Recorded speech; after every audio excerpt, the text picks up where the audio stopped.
Well, and I know you've recently filmed a video for your song "Nice Up" with Bounty Killer. So how is it filming that video? Oh, well, just to have Bounty as like someone to actually do a song with was like incredible in Yeah. itself. But then that for him to believe in the song so much that he wanted to do visuals and he wants to promote the song was just a whole completely different level of like gratitude that I felt. He was so down to earth. You would think like a legend like him, he's been around Oh the yeah. world.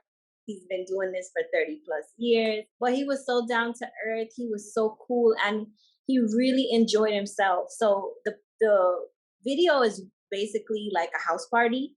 Hmm. You're filming something, you're kind of just acting, but with this video, it actually turned into like a mini house party. People haven't partied in so long because Oh of yeah. Corona.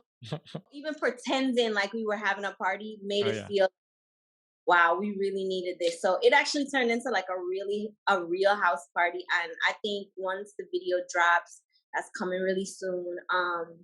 That you're going to see that everybody literally Oh had a good nice. time. You can feel Right. that energy. So Oh. food there, we had dancers, like it was really good. And how'd you like working with Bounty Killer? Because I know that was someone, one musician that you've always actually wanted to work with.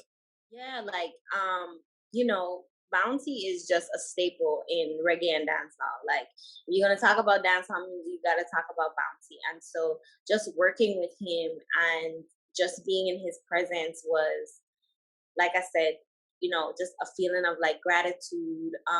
For him to just talk to me and be like, Tia, I believe in you. I believe in what you're doing. I think you're talented. Was like, is Yeah. this real? Oh yeah. Is this real? Um, so working with him was a very great experience. And we're still working together because we're promoting the song now. We have a lot more work that we want to do with pushing the song and getting the song out there. So he's been very supportive as well. You know, one person I can see you making a dope song with is Agent Sasco. Like I just listened to his latest album, and that was a dope album. Yeah, that's like it's crazy that you said that because me and my manager was actually talking about him the other day and we was like Okay. crazy to get a song with him, because his voice alone is just, Oh yeah. Oh yeah. yeah, that's a dope feature. I agree. And one thing that was awesome that you did during the of last year during being quarantined is that you filmed your own song "One Rose" on your own. So how'd you film that? Oh, okay. Yeah, One Rose was like this quarantine video, right? Mhm. So, I put the song out in what, like, I think it was like the end of February, but then the whole pandemic started like in March. Mhm. And I was just like, we were just there in the house every single day. And I was just going crazy. I was actually in the States at the time with my mom, and my sisters were there, and we were just in the house just every day. And I was just going crazy. And I was like, you know what? I don't want to sit in this sulk. If music is what I love, I'm gonna find a way to do it no matter what. So I was just like, let's just film a video and see Yeah. how it comes out. And we took my iPhone at my iPhone 11 Plus, okay. Mhm. Took my iPhone and we just started to film random places in the house. We made like this backdrop, this flower backdrop, Oh yeah. garden in the apartment complex. Um, Filmed it. We just did it, and I edited on the little program that I had on my phone, and it just was my first quarantine video. And I just feel like if there's a will, there's a way. yeah. Love doing something, you're gonna find a way to do it. So Well, I mean, I gotta commend you because for doing that on your own, for someone that also learned how to teach myself on doing the video editing and audios and everything, I can tell that that was a lot of work to put in the video, especially if you're doing it all on your own. I mean, props to you. And so, I mean, I gotta ask, since you've learned to do that on your own, is that inspired you to more work on more videos of your music, like more on your own, even though you're working with other people, but now that you know what to do, now you kind of can manage it more to the like Yeah. your idea. I always like, one of my future goals is to have a production company, where I can kind of just have all my equipment, all the things that I need to produce, you know, my music and my career. So that is something that I am interested in. I don't think I necessarily would want to do the filming, but Hmm. just to know what it takes, I think is important, for artists to know. So when you have your videographers and you know the lingo, and Yeah. having a vision is important too when you're working with people, so that you can kind of describe or convey to them, this is what I want and this is my vision.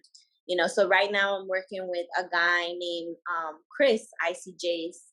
He's been shooting most of my videos when I'm in um, Jamaica, and he just gets my vision. We Hmm. put it down on a vision board, and you know, so it really comes across good when you're doing stuff yourself.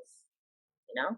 Yeah. No, that's awesome. And we were talking about albums earlier, and you just came out with your a debut album called Black Cocoon. So why'd Yeah. you title your debut album that? So Black Cocoon. Well, a cocoon is like the process, the Yeah. metamorphosis that the butterfly goes through. And so at the time when I was writing the EP, the album, I was in this phase of trying to figure out my sound, trying to figure me out, trying to figure out what direction I wanted to go in.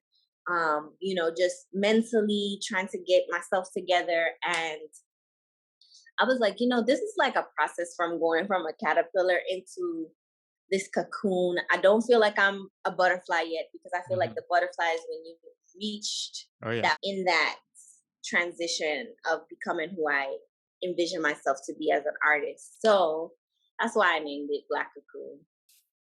And you actually had a release party for it. So how did that go? I had two release parties Oh, for it. sweet. I had one in Jamaica, and it did really well. Octane came, ZJ Liquid came. Who else? I mean, of course, Troy Tan was there. Hapelos, the distribution company, came through. Hmm. There was so much people, press and media that came to the EP release party. So it was a real success. And I was surprised. I was like, oh my gosh, I can't believe so. A lot of the people that helped on the production of it came out. So it was amazing. And then, of course, I came back home to the Virgin Islands, and Hmm. they were like, oh, so you're not going to throw an EP for us? Yeah. That was a lot of work. And it came out great too. A lot of people showed a lot of love. It was ram packed. It was a sold out show, and so I was just really grateful for the community support. No, I saw the video for it, and that looked like a dope party. So when you come out with your next album, you got to give me the invite for Yeah, wherever it is. Like I'll go because that party looked dope. we gotta fly you in. You actually came out with a deluxe edition for your album, so why'd you release that? Okay, so the original EP came out in November, and then the pandemic happened in late February, March. So it was like, oh my gosh, there's not much that we was able to do with the EP, as far as like touring, going to shows, stuff like that. So this year I decided, okay, for the 1 year anniversary, let's put out a deluxe version, and we added two songs to it, which included the Bounty Killer remix to Nice Up, and Mhm. then also the song called Fahrenheit. And so it was just trying to relaunch the EP, since we weren't able to really push it how we wanted to. And have you got a chance to do any live shows, whether it's in person or live stream, just to promote that album?